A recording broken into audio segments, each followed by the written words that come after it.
Okay, so I'm curious if you guys do this or if it's just me, but do you ever go through something that happens in life and then you think back through different scenarios and try to determine like what could have been different? Like how could it have been different? So like take a car wreck. You total your car and you start thinking back like, oh man, had I not run that last errand, if I had just gone on home, I wouldn't have been there at that time. And I maybe would have saved myself, this wreck from happening.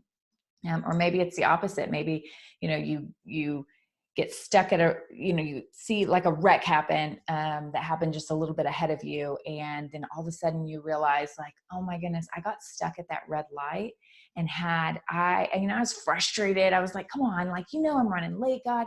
But then I come up here and there was a wreck that happened just a couple minutes before I got there. Like that could have been me. And so you can kind of get tied up, at least I do. I'm like, oh my goodness, like how would have this been differently? And even in our business, when we'll look back over certain decisions and we're like, yeah, that wasn't the best decision. Like hindsight being 2020, like this was probably a decision we shouldn't have made in our business. But then you're like, yeah, but if we hadn't made this decision, we actually wouldn't have made this connection we wouldn't have met this person and we wouldn't have had this connection. He's like a business mentor now that has really been crucial and instrumental in this last season of our lives. So had we not done this, even though that wasn't really the best decision, like we wouldn't have met this guy. And just thinking through, and you have to be careful.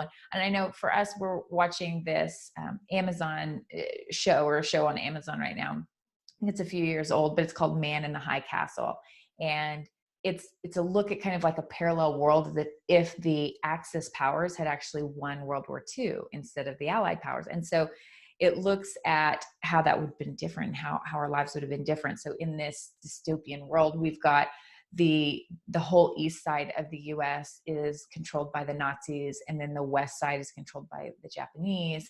And just a look at how that like live it's set in the 60s, how that would have been different for people growing up during that time and what it would have looked like. And you can kind of go down this path. But I was reading a book the other day, and it's called 1000 Gifts. And the author, Anne Voskamp, she is talking to her brother-in-law. And her brother-in-law had gone through some pretty tragic events just a couple of years before this conversation is happening. And she tells us how her brother-in-law had actually lost two babies within 3 years, and they because of a genetic disorder, and so like infants. And she is relaying to the readers of how at that moment 2 years prior, when she was sitting there watching her second nephew, this 5-month-old baby, take his last breaths, and she drops to the ground, she says, and she cries out, if I would have written this story, I would have written it differently. And just the pain and the anguish that she had gone through during that time.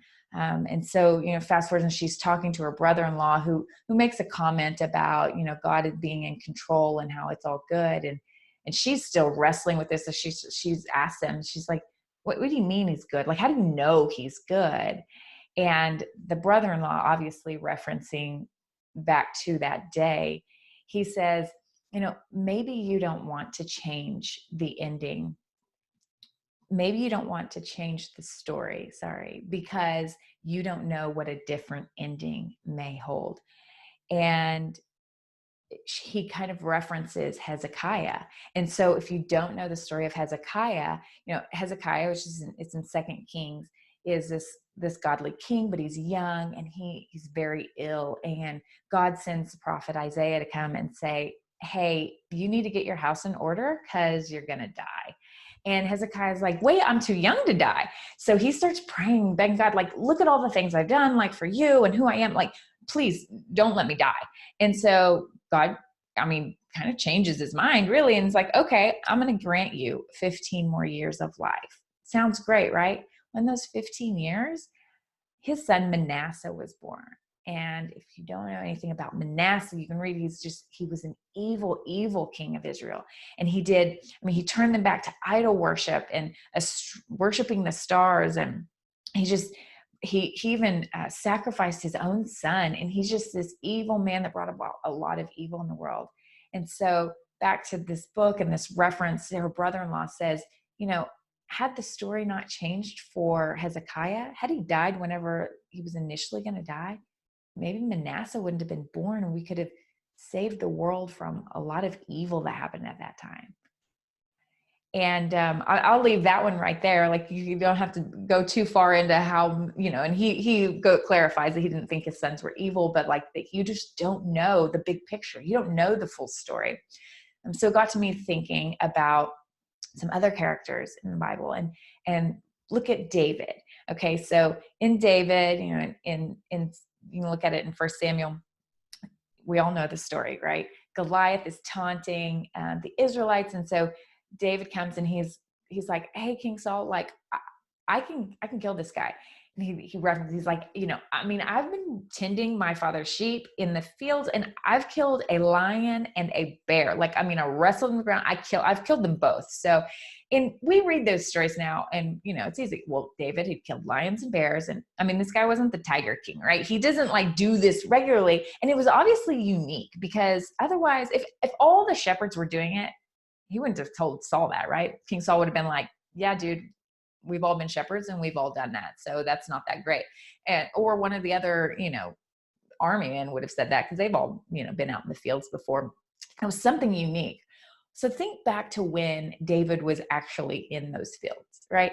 And let's say he's in a cave and he's watching his sheep and he's kind of, taking a break. And then all of a sudden a lion comes up. Do you not think that he was like, oh God, take this lion away? Like, seriously, like, this is a lion. Can you please, I don't want to fight this lion. Like, can you just like have it turn and go back to where it came from? Like, go back across the river. Like, I don't want this. Or, this bear comes up and he's like, God, this is a mom bear. She's really mad. Like, could you have one of her cubs like ask for another snack? And she's like, fine, we're going home. I'm not going to do this anymore. We're not going to get these sheep anymore. Like, let's go home and get snacks. Right? Like, please, God, he's probably begging him. His adrenaline's probably racing, and he's like, I don't want to go through this. Like, I don't want to fight these animals. They're going to kill me. Think about, like, if God had done that, if he'd been like, oh yeah, that's true, I don't want you to have to go through this. Like, all right, go turn around, little, lion, and push that mama bear away.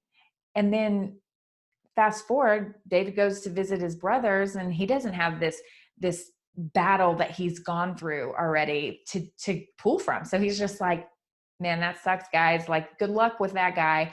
I'm going back to the fields, right? And the whole story could have been different. The Philistines could have overtaken the Israelites, and then how the story would have changed. Or look at Hannah.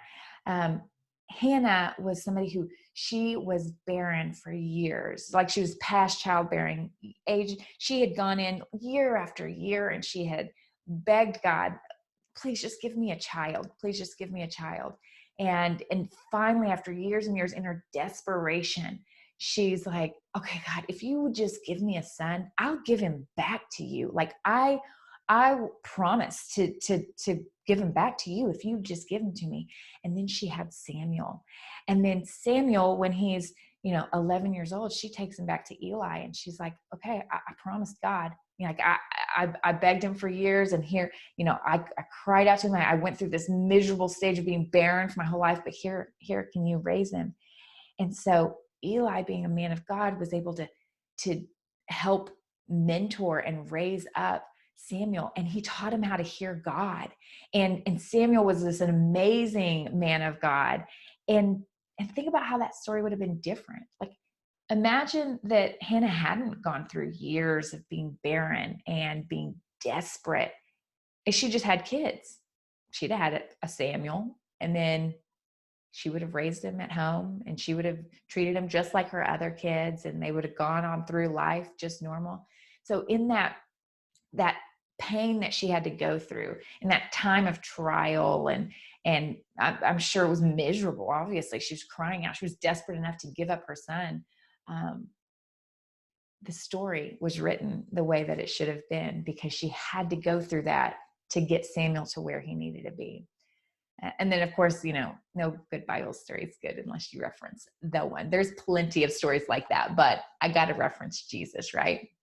So take Jesus in the Garden of Gethsemane, and he's like, oh God, like if you're willing, if there's any chance, take this cup from me, but not your will, not my will, your will be done. Right? He's like, just take this away from me, though. If we don't have to write the story that way, like, can we alter? If we could alter the story, and you're willing, then let's do it.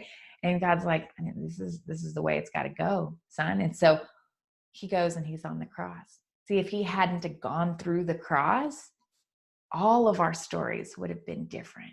It would have altered the story ending in a major way.